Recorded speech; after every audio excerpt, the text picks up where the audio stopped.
Welcome to This Explainer. I'm Jason. And I'm Julia. We're so excited to have you here. Today, we're looking at something that, honestly, so many of us struggle with.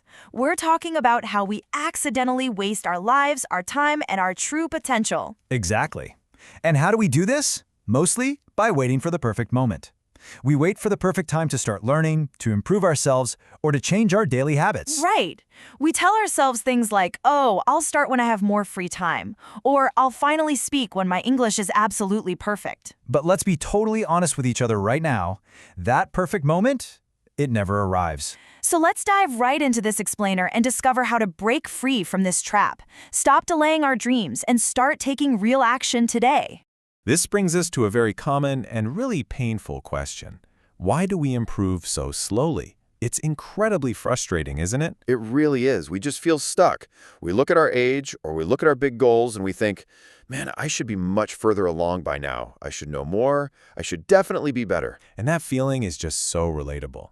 Whether you're trying to learn a language, build a new skill for work, or just improve your morning routine, we put in the effort, but we don't always feel different right away. Yeah, and that heavy, disappointing feeling, it can totally steal your joy. It makes us just want to give up and stop trying.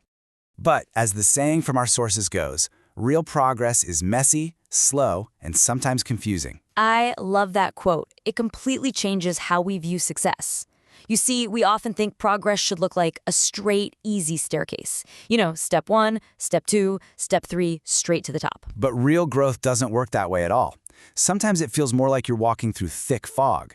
You're moving your feet, but you can't clearly see the path ahead of you. And here's the key takeaway. That confusion is not a sign of failure. Feeling a little lost is actually a normal, healthy part of learning deep skills. So how do we fix our strategy? Well, a lot of us believe in the illusion of the grind. We think, okay, I need a massive 2-hour cram session today to make any real progress. Oh, I've definitely done that. But what usually happens? We end up totally exhausted. We burn out. And then we skip our practice for the next 5 days because we're just too tired. Exactly. Instead, the consensus from the sources points to a much smarter way: 15-minute daily sessions.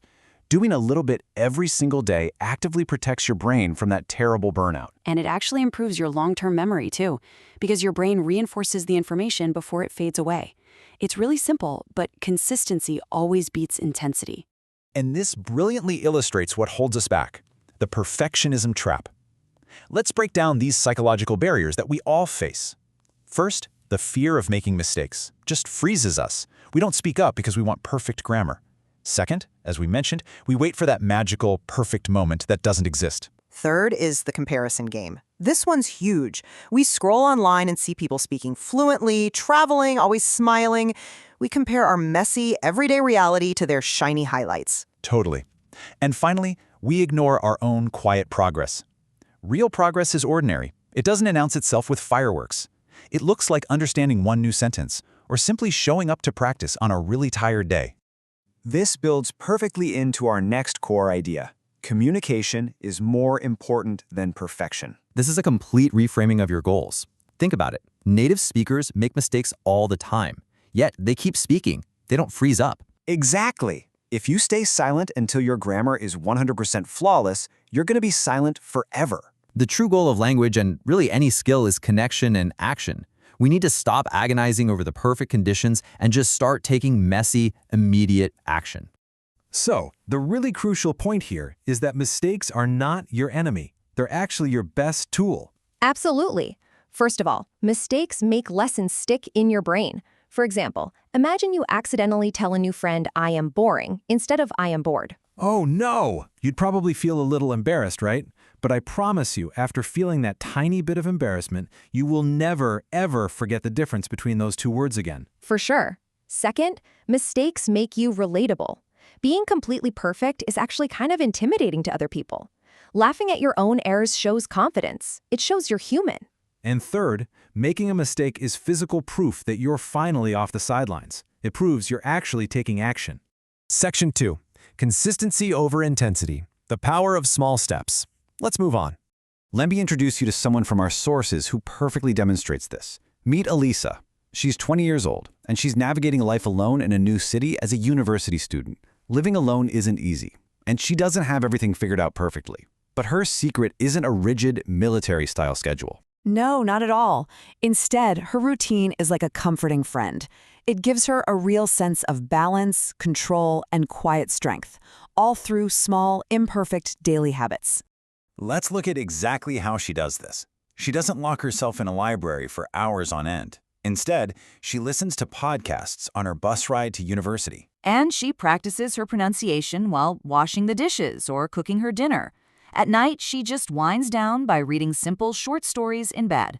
Plus, she writes in her journal to celebrate her small wins. She seamlessly weaves her growth into mundane, daily tasks. It's so smart.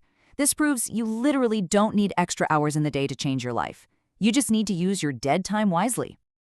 Okay, practical daily challenges. Stop planning and start doing. Let's dive into the tactics. Here's your first highly actionable tactic from the sources. The 60-second topic rule. It's super simple. Pick a random topic, like what you ate for lunch today or your favorite movie. Then set a timer for exactly 60 seconds. And here's the trick. You have to speak out loud without stopping. If you stumble or if you use the wrong word, you're not allowed to restart. You just push through. Why do we do this? Because it trains your brain to prioritize forward motion over perfection. It actually stops that freezing response we get when we make a tiny error. What makes this daily practice so incredibly effective is how simple it is. Just ask yourself basic questions like, what did you eat for breakfast today? Or what's your favorite color? We're challenging you right now to a daily self-recording habit. Every morning, pick just one simple question. Open the voice memo app on your phone, answer the question out loud, and save it. It literally takes 1 minute, but over time you'll build incredible confidence, and you'll actually be able to hear your own real-time progress when you listen back to old recordings. Here are a few more tools to turn your dead time into real growth. First up is shadowing. Just listen to a short video and repeat exactly after the speaker to mimic their natural rhythm. Second is self-narration. Basically, become the narrator of your own life. When you're cooking, say out loud, I'm chopping the onions, I'm heating the pan. It fills idle time with valuable, low-stress practice. Finally, the subtitle switch.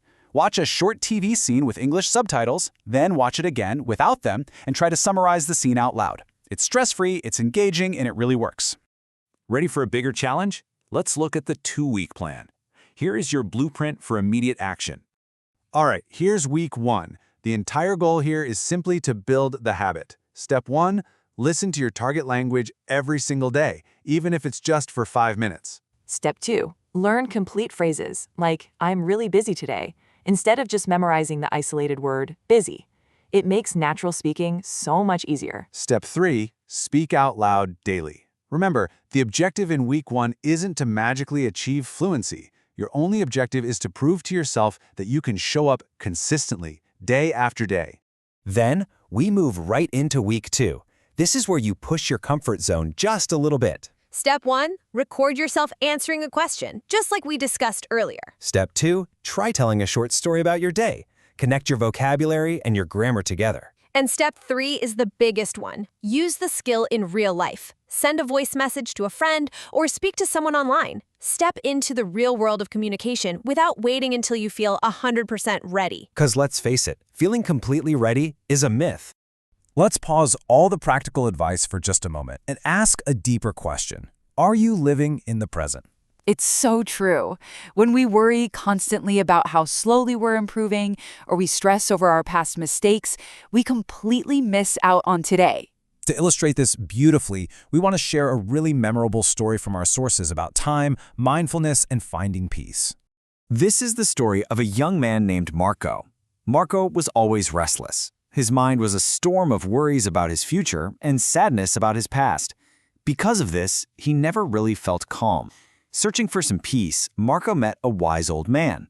The old man gave Marco a very simple task. He said, "Carry this full glass of water through the village without spilling a single drop." Marco focused intensely on the glass. He walked carefully, step by step, and he successfully completed the task. When he returned, the old man asked him, "Did you see the children playing? Did you hear the dogs barking?" Marco replied, "No, I didn't see or hear anything. I was only focusing on the glass." The old man smiled. He told Marco that when his mind stayed completely in the present moment, focused only on the water, there was no room for fear, no room for confusion, and no room for extra worries. The quote says it perfectly. Peace is already inside us when we live in the present moment. So what should you take away from this explainer today? Please stop wasting your life worrying about how far away your goals are. Embrace the messy, slow, beautiful present. Be kind to yourself and take your very first small step today. Don't wait. What will your small step be? Think about it and then go do it. Thank you so much for joining us. Please like, subscribe, and come back for future explainers. We can't wait to see you next time.